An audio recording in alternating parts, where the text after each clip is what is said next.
My son cut me off for years, treating me like I was nothing more than a nuisance in his life.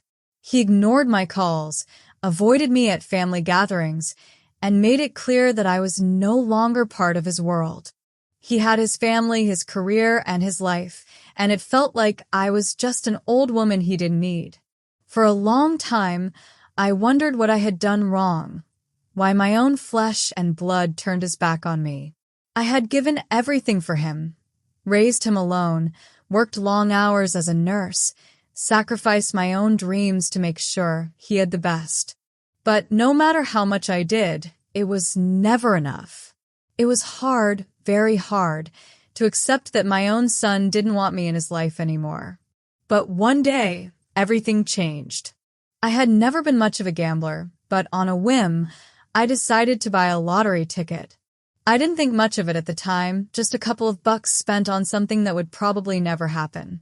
But then, a few days later, when the lottery numbers were announced on the news, my heart nearly stopped. I checked my ticket over and over again, certain I was seeing things. It was real. I had won $300 million. It was like a dream, but it was real. Suddenly, I wasn't the poor, forgotten woman I had been for so long. I had the power to change everything. And that's when my son called. He invited me to meet my grandson, Michael. Just like that. The man who had turned his back on me, who hadn't spoken to me in years, suddenly wanted to reconnect. All because of the money I had just won. It was as if he thought I would just forget everything that had happened, that I would jump at the chance to meet the child he had kept from me all these years. The truth was, I didn't know what to think. On one hand, I wanted to meet my grandson, but on the other, I couldn't help but feel like this was all about the money. But the truth was, everything had changed. And not just because of the lottery. I was about to make my move. But before I tell you how everything changed, take a moment to like this video and hit that subscribe button. It really helps me out during this time. Also, let me know in the comments where you're watching from. Thank you for being here.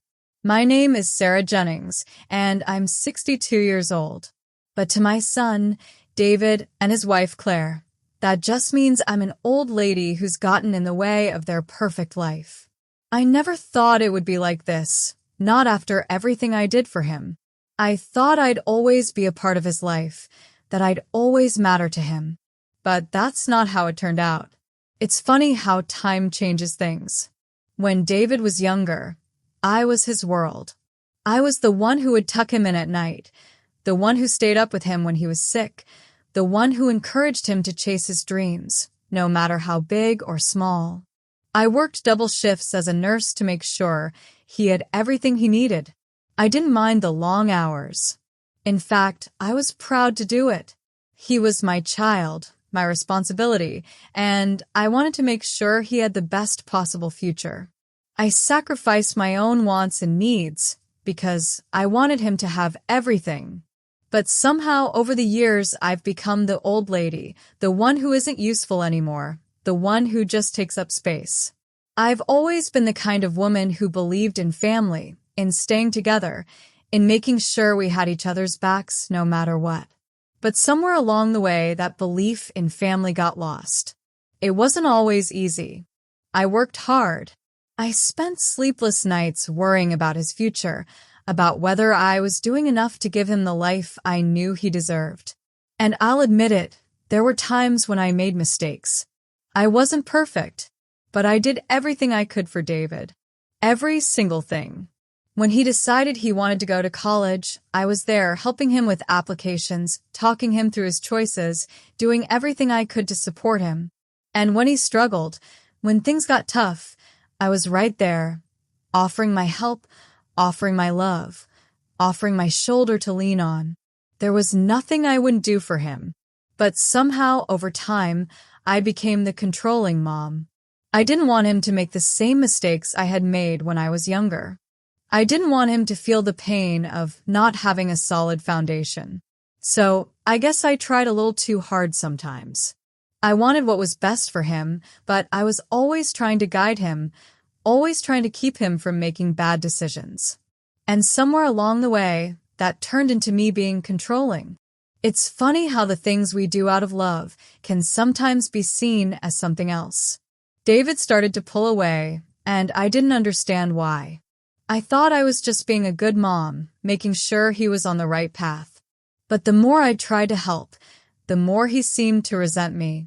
It was never enough. I remember the day he moved out of our house to go live with Claire. It was bittersweet. I was happy for him, proud that he was starting his own life, but a part of me felt like I was losing him. And that's when things started to change. We used to talk every day, but slowly, those calls became less frequent.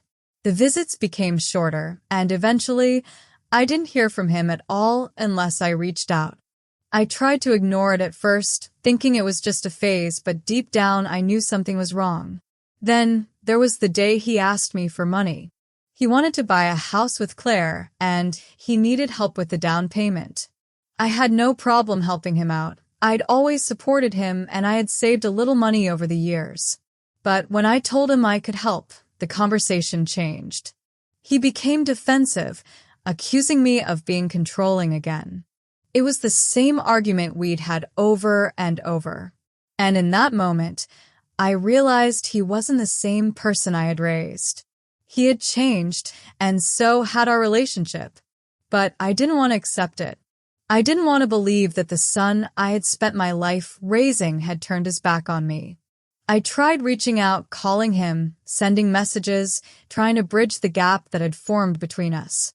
But every time I did, I was met with silence. It hurt, more than anything else ever could. But it wasn't just the silence that hurt. It was the realization that my son, the one I had worked so hard for, the one I had given everything for, didn't need me anymore.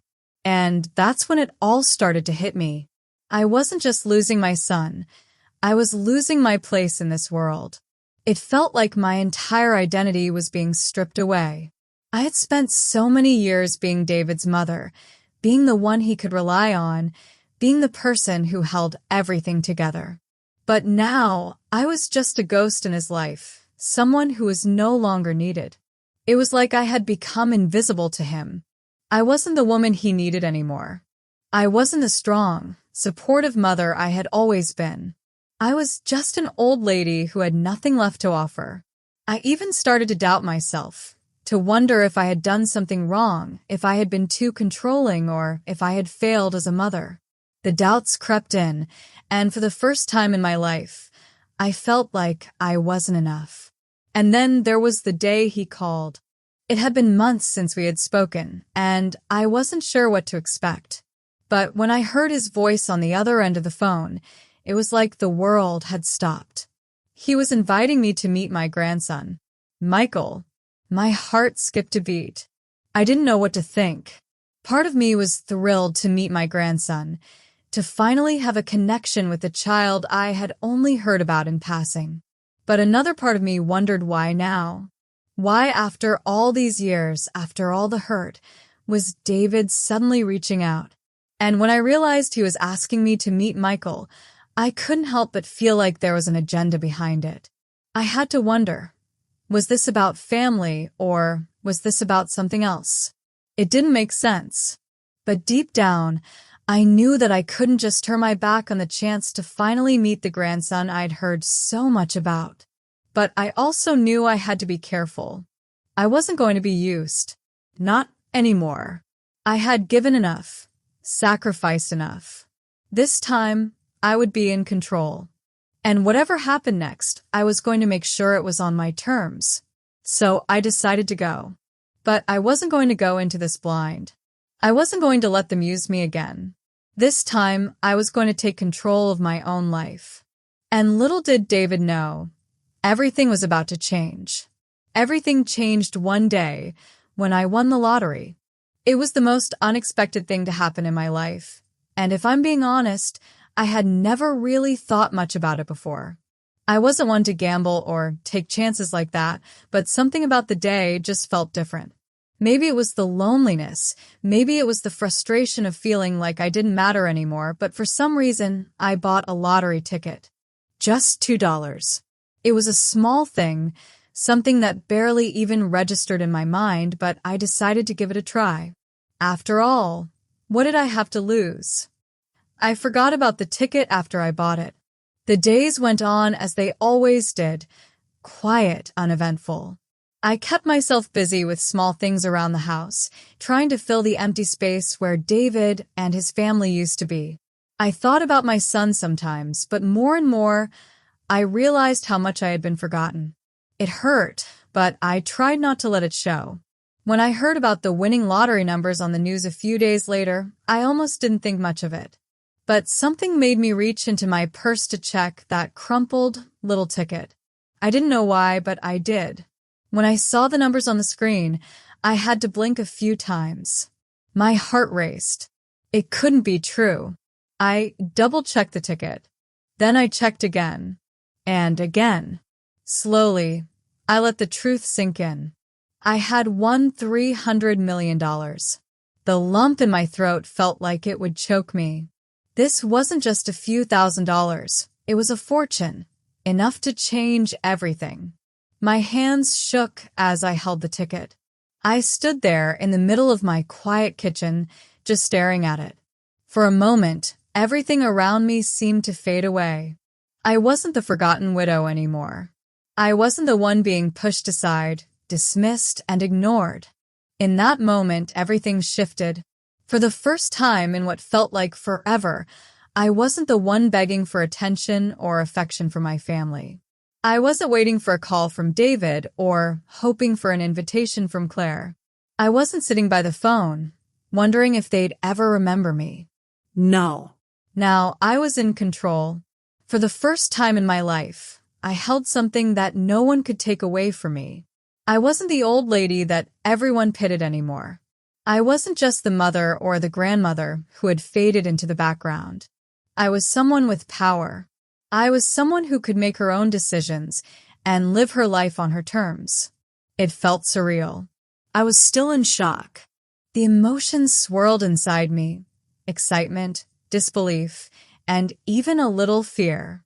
But above all, there was this new sense of strength that I hadn't felt in years.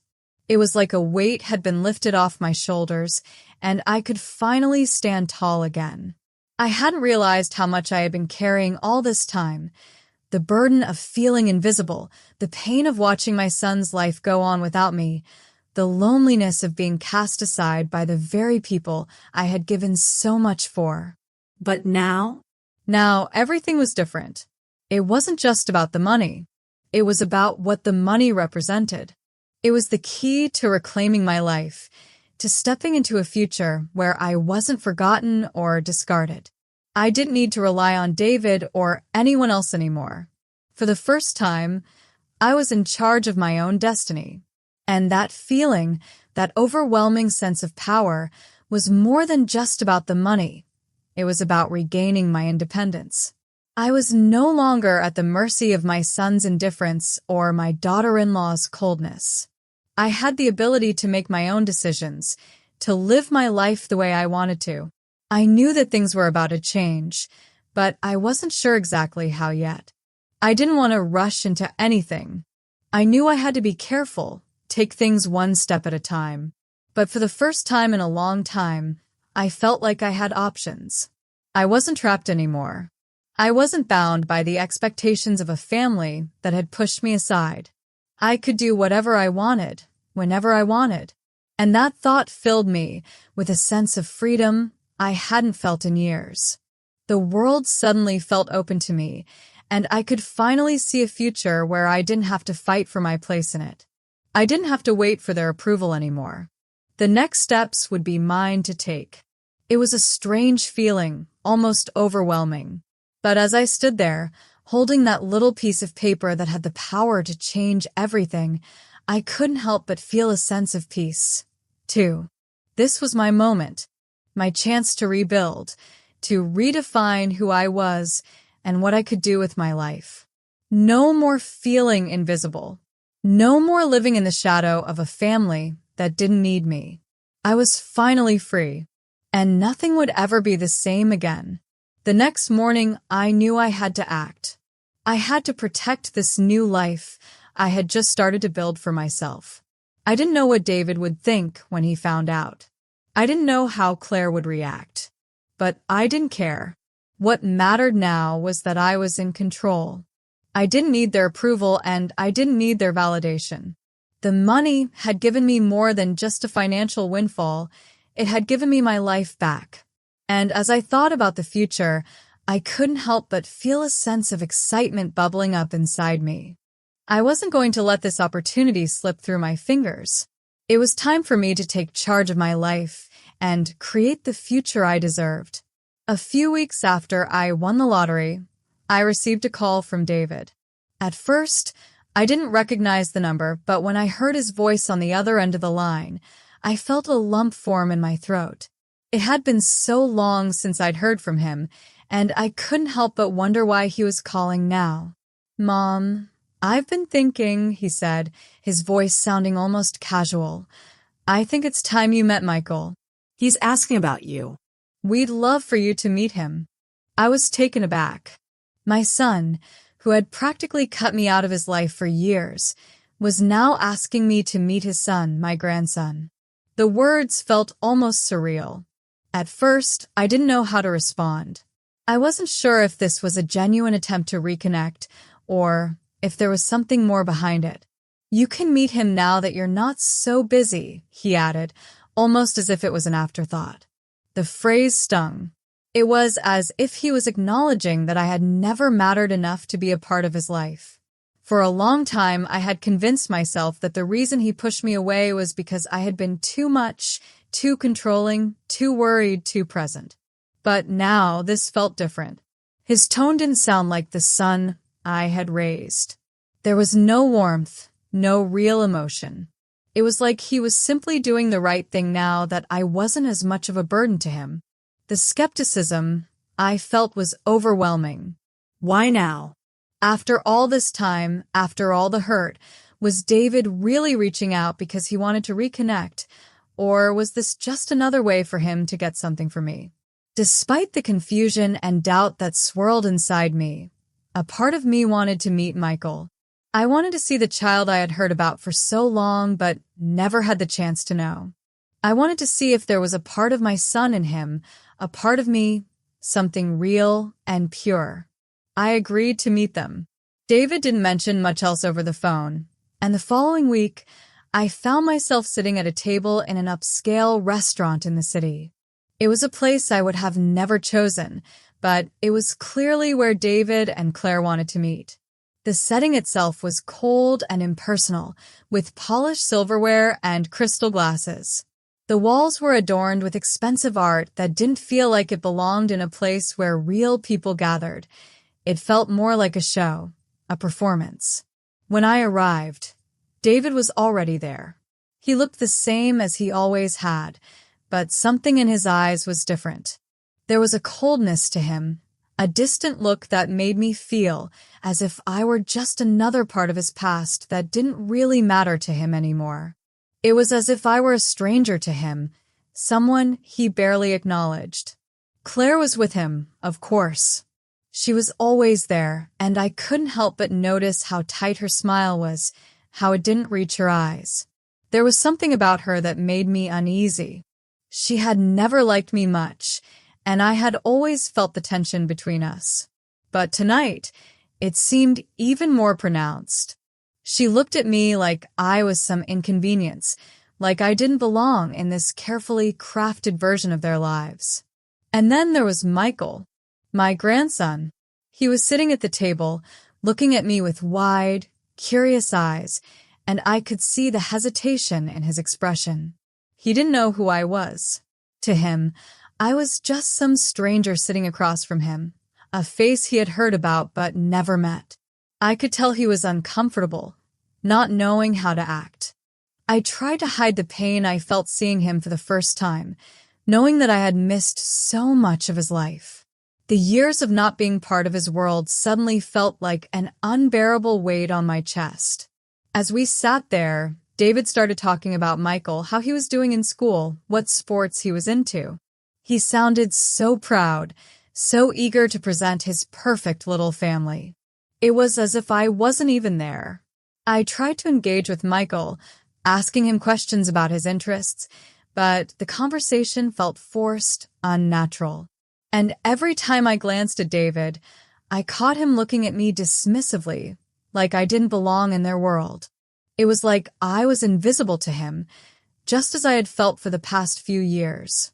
The whole experience felt like an act, a performance to make me feel like I was included, but the truth was clear to me. I wasn't really wanted. I wasn't really part of their lives. It was at that moment that I realized why David had called. It wasn't about family. It wasn't about reconnecting. It was about something else. He wanted something for me. During the meal, as we ate and made small talk, David casually brought up a business opportunity he was involved in. He told me that he and Claire were facing some financial difficulties and that they needed my help. The words felt like a punch in the gut. The way he spoke, with that cold, calculated tone, made it clear that he was only interested in me for one thing: money. I could see through the lies in an instant. He wasn't asking me to be a part of Michael's life. He wasn't asking for forgiveness or trying to rebuild our relationship. He was trying to manipulate me, trying to use my wealth for his benefit. The audacity of it all made my blood boil. Here I was, sitting in front of a son who had ignored me for years, who had cast me aside like I didn't matter, and now, after all this time, he was asking for my help. And the worst part? He didn't even seem to care about the years of hurt he had caused me. He didn't seem to care that I was still hurting, still trying to heal from the way he had pushed me away. No, all he cared about was his financial situation, and I was just a means to an end. The reality of the situation hit me like a ton of bricks. This was the son I had raised, the child I had given everything for. This was the man who had forgotten me. It was almost too much to bear. But in that moment, something inside me shifted. I realized that I didn't owe him anything. I didn't owe him my money, my time, or my love. I had spent too many years giving, and it had only left me empty. This time it was different. I was no longer that woman. I wasn't going to let him manipulate me into thinking that I had to do something for him just because he showed up with a smile and a sob story. I didn't need to give him anything. I didn't need to let him back into my life. He had already made it clear that he didn't need me. So, why should I keep fighting for his approval? I had won the lottery, and I was in control of my life for the first time in years. I wasn't going to let David or Claire take that away from me. I sat there, calm and steady, my hands clenched on the table as I listened to them talk. I could hear the desperation in David's voice, but it no longer moved me. The game had changed. I wasn't going to play by their rules anymore.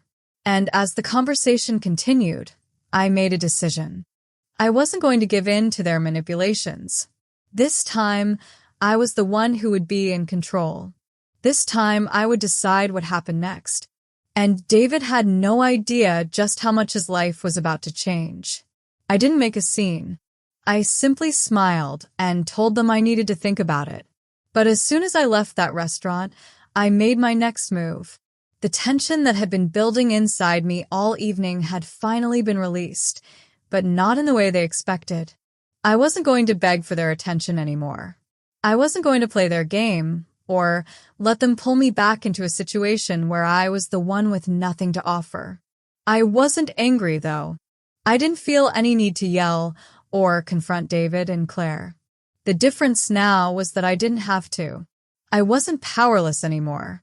I wasn't that woman they thought they could push around. For the first time, I felt like I could finally take control of my own life, and the realization was both liberating and calming. I knew what I had to do. It wasn't about revenge. It wasn't about hurting them. It was about protecting what was rightfully mine and making sure I never let anyone manipulate me again. As soon as I got home, I sat down in my living room, where it all started. I took a deep breath and let the silence settle around me. The house was quiet, the way it had been for so long, but now it felt different. Now, it felt like mine again. I went straight to the small desk in the corner of the room where I kept important papers and pulled out the lottery paperwork. I couldn't believe how quickly everything had changed. Just a few weeks ago, I had been struggling, feeling invisible, not knowing how much longer I could live like this. And now I had everything in my hands. I had $300 million, and more importantly, I had control. But with that control came responsibility. I knew I had to be careful with this new power to make sure it didn't slip through my fingers. I reached for the folder where I had kept all of Frank's legal documents, the ones we had set up years ago, when we made sure everything was in order for the future. We had worked so hard to build everything we had. Frank and I had always planned ahead, thinking about what would happen when we were no longer around. So much of what we had built together was now in my hands. It felt surreal, like I was living in a different world, one where I wasn't the forgotten widow, but a woman who had the means to stand up for herself and protect what mattered. I pulled out Frank's will and read through it one more time, as I had done many times before. It was clear. Everything we had, all of our properties, savings, and investments, was mine now. I wasn't just another person in the background of their lives. I was in control of everything that mattered. But I also knew that control wasn't something I could take for granted. I had to act quickly. I didn't want David and Claire to think they could come back into my life, asking for help whenever they needed it, using me as a safety net. I wasn't going to be their bank anymore. I wasn't going to let them treat me like I was their backup plan. I had already given them so much over the years, and all they had given me in return was distance and disappointment. No more. It was time to set boundaries. The next morning, I made the call. I contacted my attorney, the one we had used for years, and asked him to guide me through the next steps. I had always trusted him, and I knew he would make sure everything was done legally and properly. I couldn't afford to make any mistakes. "Sarah, I'm glad to hear from you," he said when I called. "How can I help?"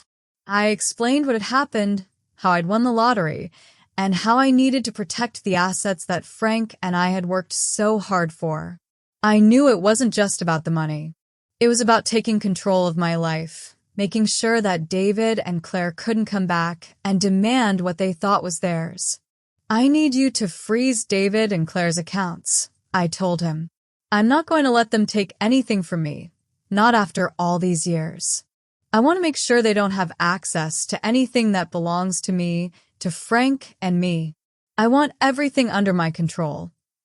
I could feel the resolve in my voice, even though I wasn't yelling or being dramatic. There was no anger, just a quiet determination. This was about securing my future, not making anyone else pay for what they'd done. "I understand, Sarah," my attorney said. "I'll make sure everything is taken care of. You have my word. I'll start the paperwork immediately." It was a simple thing, freezing their accounts, but it was the first real step I could take to show David and Claire that I was no longer the one who would be taken advantage of. I was no longer the person they could push aside. They had thought I was weak, but now they would see just how wrong they were. A few hours later, I went to the bank. It felt strange, walking in and making those requests. It was like I was living in a different world now, one where I wasn't the one on the sidelines. I sat down with the bank manager and I calmly explained what needed to be done. "I need to freeze the accounts that are tied to my son, David, and his wife, Claire," I said, my voice steady. "I don't want them to have access to any of my funds. I've already made the arrangements with my attorney." The manager didn't hesitate. He made a few calls, ran some checks, and just like that, their accounts were frozen. It was a small but powerful move. I wasn't going to let them think they could just walk back into my life and take what I had worked for. As I left the bank, I felt a weight lift off my shoulders. I knew it wasn't over. There would be more steps to take, more things to figure out. But for the first time in a long while, I felt like I had control over my life. I was no longer at the mercy of anyone else's decisions. I wasn't waiting for their approval or their permission. It was my life now, and I was going to live it on my terms. I wasn't going to be the victim anymore. I wasn't going to sit quietly while others took what was mine. I had fought too hard, worked too long, and sacrificed too much to let anyone else take that from me. When I got home, I sat down at the kitchen table, took a deep breath, and smiled. For the first time in a long while, I felt at peace. I was no longer the woman who had to ask for permission, who had to beg for attention. I was the woman who was in charge of her own future. And nothing, not even David and Claire, would ever take that from me again. A week later, I called David and told him to meet me. I didn't want to fight. I just wanted them to understand that I was no longer part of their plan. I wasn't angry anymore, but I was firm. I was no longer the woman who had to beg for a place in their lives. I had made up my mind, and I needed them to know that. I could hear his surprise on the phone, but I didn't give him any room to argue. "We need to talk," I said. "Come to my house." There was a pause, then David agreed. I could tell he was confused, maybe even a little nervous. Good. He had no idea what was coming. When David and Claire arrived at my house, I sat them down in the living room. The house was quiet, peaceful, just the way I liked it now. I wasn't going to let their drama or their expectations disturb my peace. There was no shouting, no grand speech. I wasn't there to make a scene or to beg for their understanding. I simply handed them the legal papers. I placed them on the table in front of them. The trust was mine. The house was mine. Everything that Frank and I had worked for, everything we had built together, was now in my hands. Their access to it? Gone. I could see the shock on their faces as they looked down at the papers, processing what they were reading. They didn't say anything at first. They didn't have to. The truth was there in black and white. It wasn't up for debate. It wasn't something they could argue with or twist in their favor. The power had shifted, and I wasn't the one scrambling to explain myself anymore. I was the one who had control, and they had no choice but to accept it. David looked stunned, his face pale as he tried to make sense of what was happening. Claire, always the more vocal one, opened her mouth to say something, but then she closed it. She could see it too.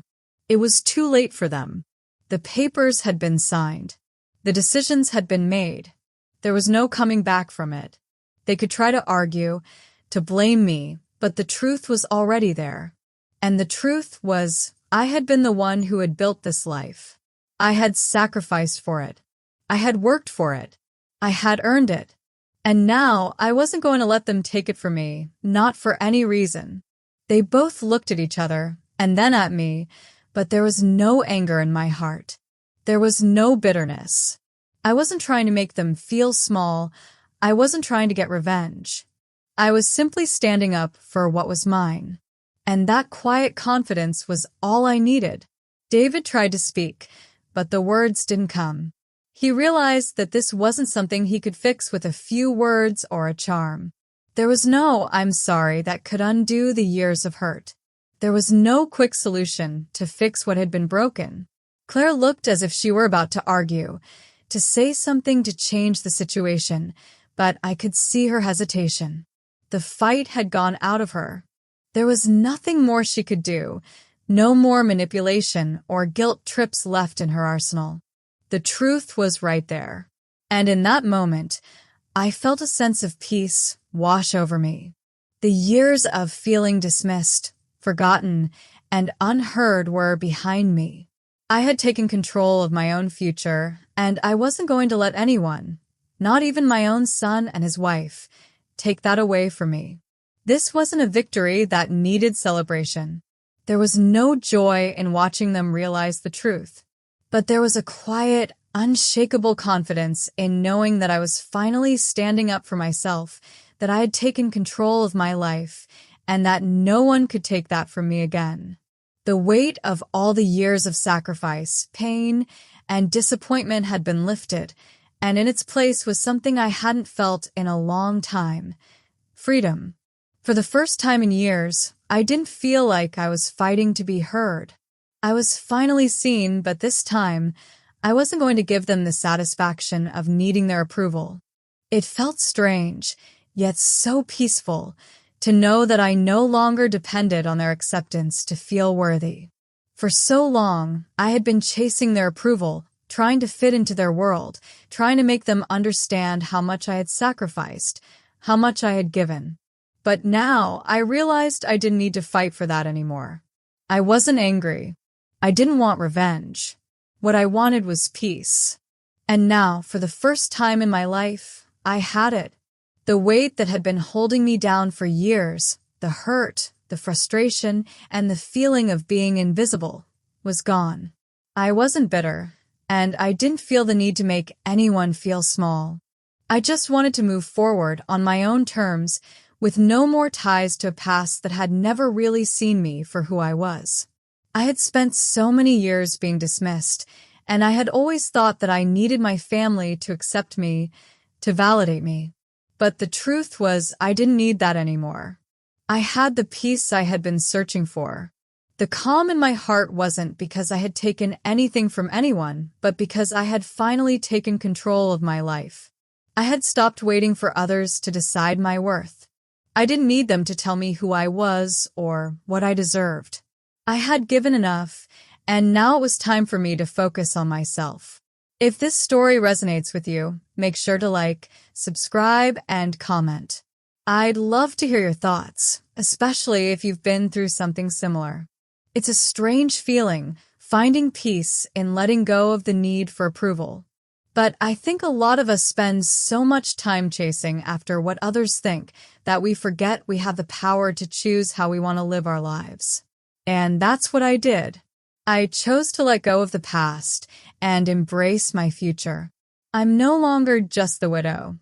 I'm the one who's in control. I have the power to make my own decisions, to live life on my own terms, and that's something my family will never take from me again. It's not about the money. It's about the peace and the freedom I have finally given myself. It's about finding the strength to move forward, not looking back. And as I sit here, thinking about everything that's happened, I know one thing for sure. I have no regrets. I have everything I need right here. My life, my choices, and my peace. And that's all I'll ever need. Thank you for listening to me. I am more than thankful to you.